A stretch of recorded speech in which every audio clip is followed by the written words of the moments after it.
여러분, 세계에서 가장 작은 나라가 지금 앉아있는 이 바티칸이란 나라고요. 맘먹고 1시간만 돌면 다 돌 수 있는 나라입니다. 네, 면적이 0.44제곱킬로미터. 감이 안 오시죠? 우리나라 여의도의 6분의 1 크기. 경북권보다 1.2배 조금 큰 정말 작은 나라입니다. 이 세상에서 가장 작은 나라에 보이시나요?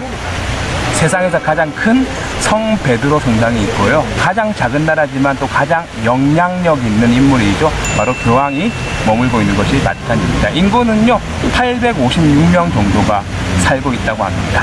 이 작은 나라 바티칸, 어떻게 로마 한복판에 있을까요? 바티칸이라는 나라가 어떻게 유지될 수 있었는지 이 나라의 역사에 대해서 이야기를 들려드리겠습니다. 지금 출발합니다. 로마 바티칸 언덕 위에 있는 바티칸 시국. 이 작은 도시국가의 시작은 2000년 전으로 거슬러 올라갑니다. 그리스 로마 신으로 가득했던 로마 제국, 당시 가장 핫한 종교는 그리스도교였습니다. 예수 그리스도를 구원자로 믿는 종교인데요. 기존 종교와 달리 유일신 종교였고 신분의 평등을 이야기하는 것이 계급사회였던 로마 체제에 큰 위협이 되기 시작한 종교였습니다. 그리고 로마는 위대한 황제를 신격화시켰는데 이 종교는 인간은 신이 아니라고 말하는 것입니다. 이런 이질적인 면으로 이미 그리스도교는 불순한 집단으로 지목됩니다. 얼마 후 네로 시대 때 로마 절반이 불타게 되는데요. 네로 황제는 이 그리스도 교도들을 화재범으로 지목하면서 로마 제국 전역에서 그리스도교 박해가 시작됩니다. 그 박해의 주무대가 지금 바티칸이 있는 도시 로마였고요. 예수의 제자 베드로도 이곳에서 십자가형을 당합니다. 십자가형은 아주 무서운 형벌입니다. 두 손이 못 박힌다고 사람들은 죽지 않잖아요. 인간을 나무에 매달고 뜨거운 지중해의 태양 아래에서 서서히 갈증 속에서 말려 죽이는 형벌입니다. 전승의 기록에 의하면 베드로는 죽을 때 내 주님이 이 십자가에서 이 모습으로 죽으셨는데 내가 어떻게 그와 똑같은 모습으로 죽을 수 있는가? 나를 거꾸로 매달게 하라. 이런 모습으로 순교를 당하게 됩니다. 그리고 그는 이곳 바티칸 언덕 어딘가에 묻히게 되고요. 250년간 지속되었던 박해 속에서 베드로의 흔적은 점점 잊혀져 갑니다. 4세기 초반 드디어 그리스도교의 빛이 등장합니다. 바로 콘스탄티누스 대제인데요. 대제, 대충 큰 황제라는 의미니까 대단한 일을 했겠죠. 동서로 나누어진 로마를 다시 통일했던 황제이고요. 로마의 수도를 이탈리아 로마에서 지금의 이스탄불, 콘스탄티노플로 옮겼던 황제입니다.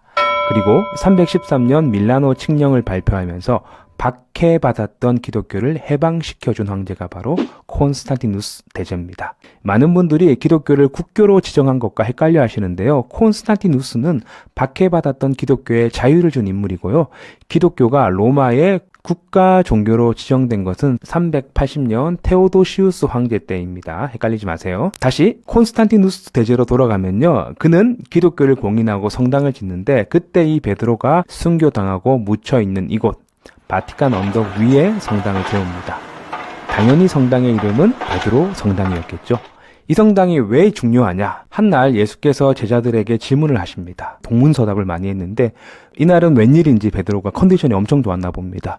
너희는 나를 누구라고 하느냐? 라는 질문에 베드로가 주는 그리스도시요 살아계신 하느님의 아들입니다. 라는 신앙 고백을 하게 됩니다. 물론 예수님은 이것이 베드로 네가 안 게 아니라 하늘에 계신 하나님이 알게 하셨다라고 굳이 제자의 정답을 무한하게 하시면서 미안하셨는지 천국의 열쇠를 준다고 말씀하십니다. 원래는 말씀만 하셨는데 이유 화가들이 그걸 진짜 주는 것으로 그림을 그렸죠. 그리고 내가 내 반석 위에 교회를 세우리니 사망의 권세가 이기지 못할 것이다 라고 선포하십니다. 원래 베드로의 이름은 시몬이었습니다. 갈대, 흔들리는 자, 이런 뜻인데요. 그때부터 시몬은 베드로가 됩니다. 베드로, 돌, 반석이란 뜻입니다. 콘스탄티누스 대제는 예수가 말씀하신 사망의 권세가 이기지 못하는 반석, 베드로의 무덤 위에 성당을 세웁니다. 그렇기 때문에 이 베드로의 후계자들이 로마 가톨릭 최고의 지도자, 즉 교황이라는 정통성을 주장합니다. 그리고 베드로는 일대 교황이 되죠. 물론 베드로는 자신이 죽을 때 전혀 자신이 교황이라는 것을 모르고 죽었습니다. 개신교회는 베드로의 무덤이 중요한 것이 아니라 주는 그리스도시요 살아계신 하느님의 아들입니다 라는 이 신앙 고백이 중요하고 그 고백 위에 교회를 세운다고 생각하기에 이 바티칸이 있는 장소를 그렇게 의미 있게 생각하지는 않습니다. 그렇게 바티칸 언덕 위에 성 베드로 성당이 지어지고 그리스도교 성지로 자리를 잡습니다. 여기서 주의할 점은 많은 분들이 이 베드로 성당이 처음부터 교황청으로 알고 계시는데 당시 이곳은 성 베드로 성당만 존재했고요.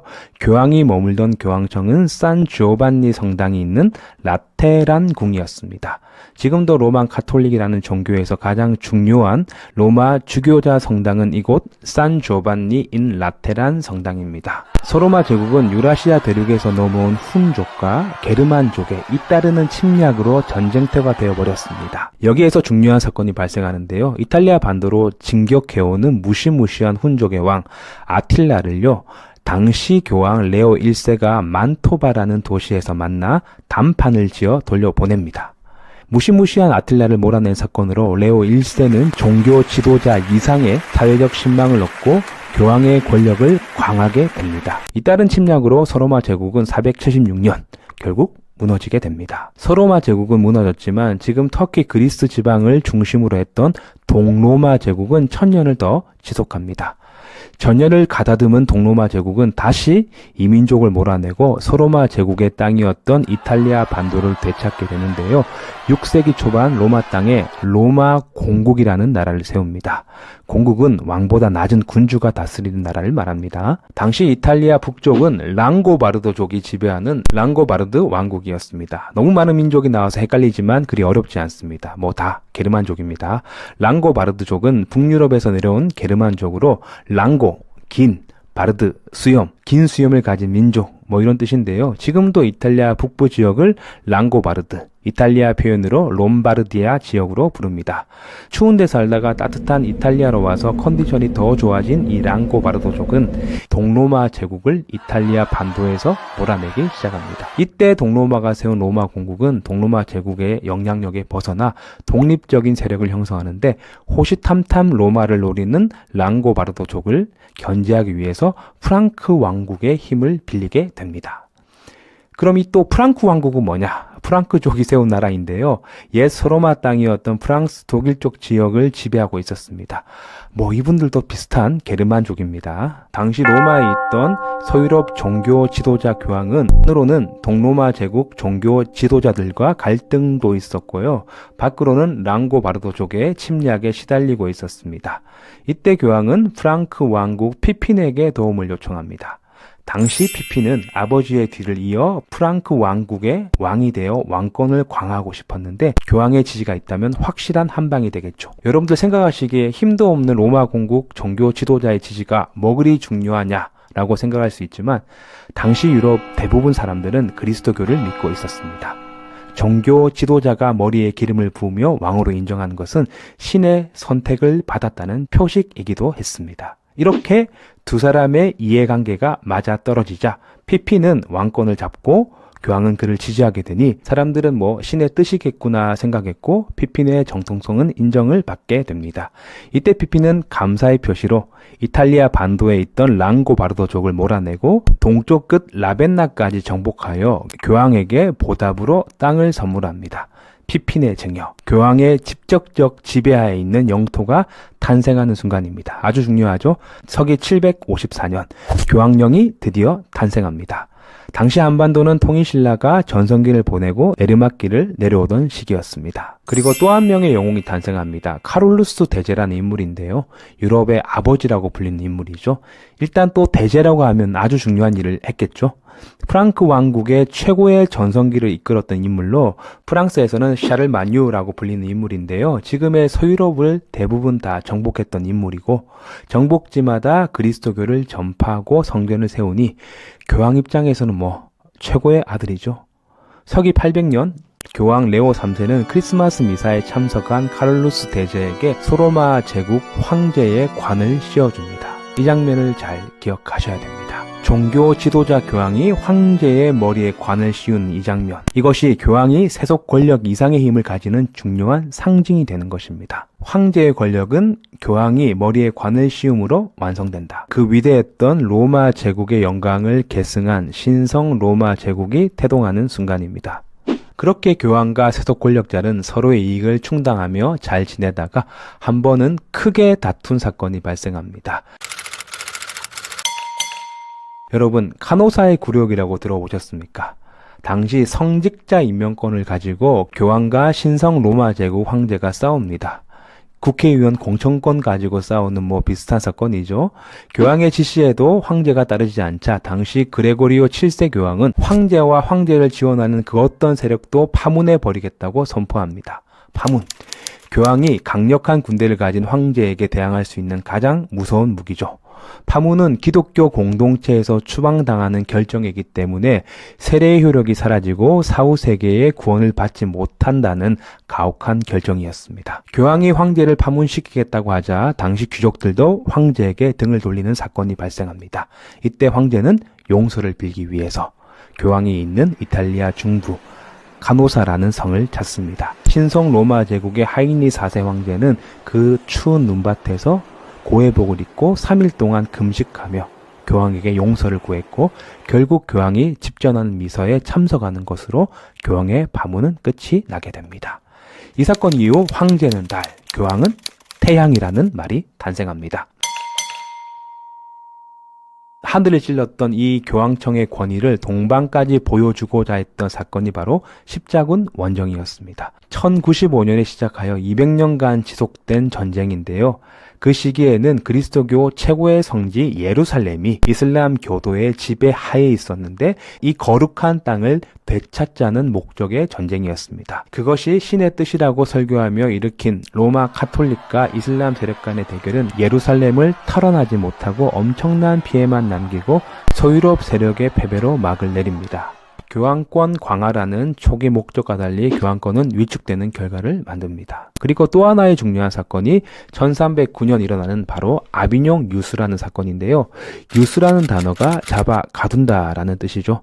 고대 유대인들이 강력했던 바빌론, 지금의 이라크 쪽으로 끌려갔던 것을 빗댄 표현인데요.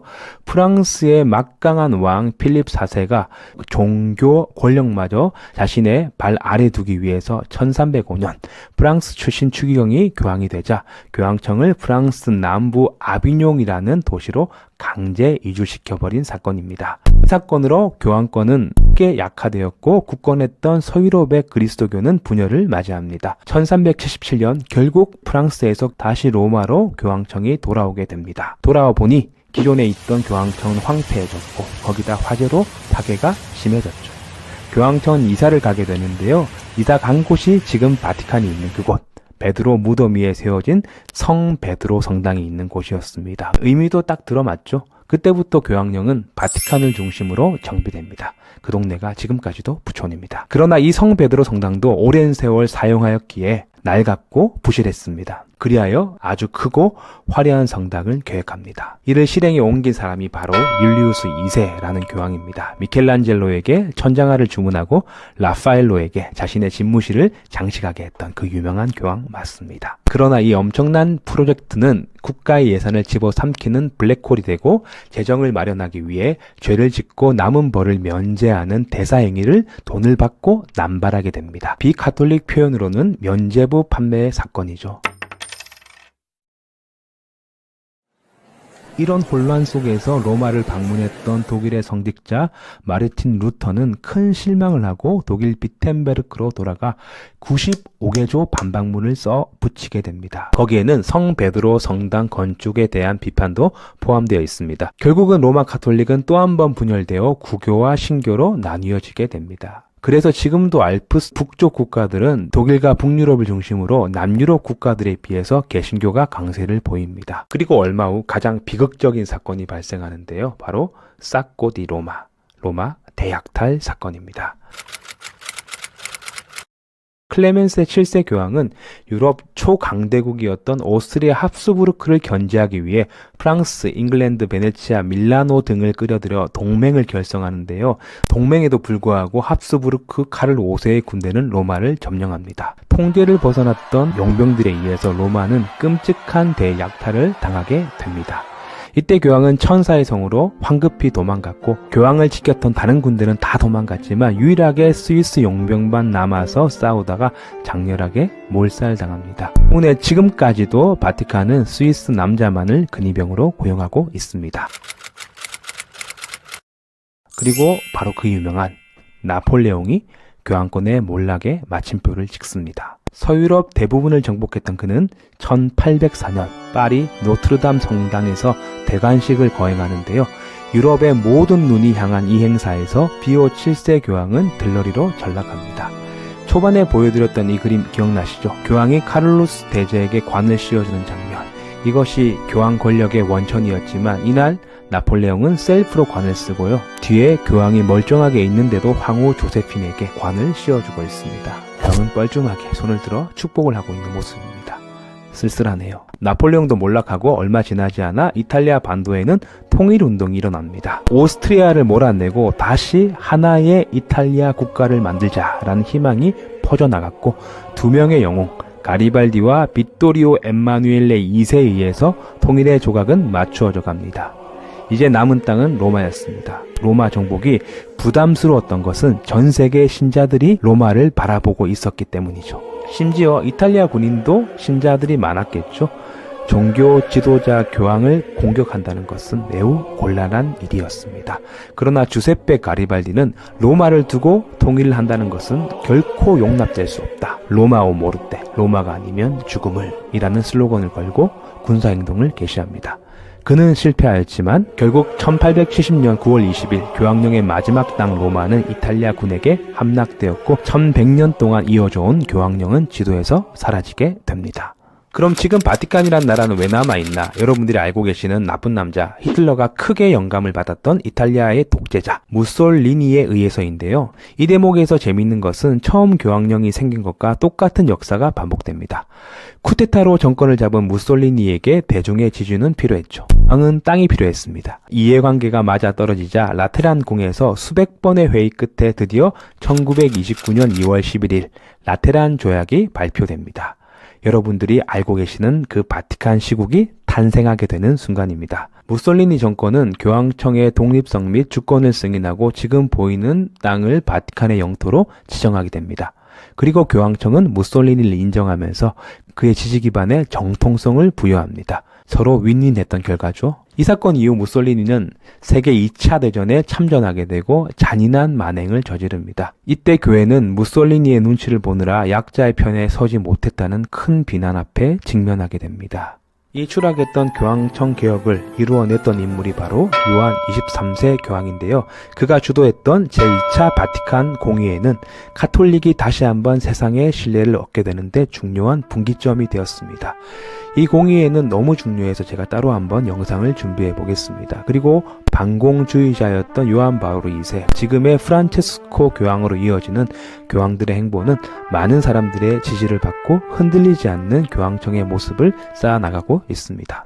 처음 이탈리아에서 해설을 시작했던 곳 500번 정도는 드나들었던 저에게는 애정의 장소가 바티칸인데요. 최대한 요약해서 설명해드려도 놓칠 수 없는 중요한 사건들을 설명하려다 보니 기존에 계획했던 것보다 영상이 점점 길어지고 있습니다. 그럼에도 불구하고 이 정도 시간을 투자하셔야 할 충분한 가치가 있는 나라이기에 열심히 영상을 만들어 보았습니다. 저는 이 바티칸 여행이 유럽 여행의 끝판이라고 생각하는데요. 모든 역사를 세세하게 다 기억할 수 없겠지만 대략적인 흐름만이라도 알고 가시면 훨씬 더 풍성하게 바티칸을 담아갈 수 있습니다. 다음에 기회가 된다면 천국과 지상을 연결하는 이 바티칸을 아름답게 장식했던 수많은 예술가들의 작품을 소개하는 시간을 만들어 보겠습니다. 더 유익한 영상으로 찾아뵙겠습니다. 여러분의 알람 설정과 좋아요와 구독 클릭은 영상을 만드는 데 큰 힘이 됩니다. 감사합니다. 임성일이었습니다. 여러분, 차오차오. 네, 여러분, 제 뒤쪽에 있는 이곳이 바티칸 국경선입니다. 자, 저는 바티칸 국경을 넘어 이탈리아로 왔습니다. 네, 시차 때문에 피곤한 것 같아요.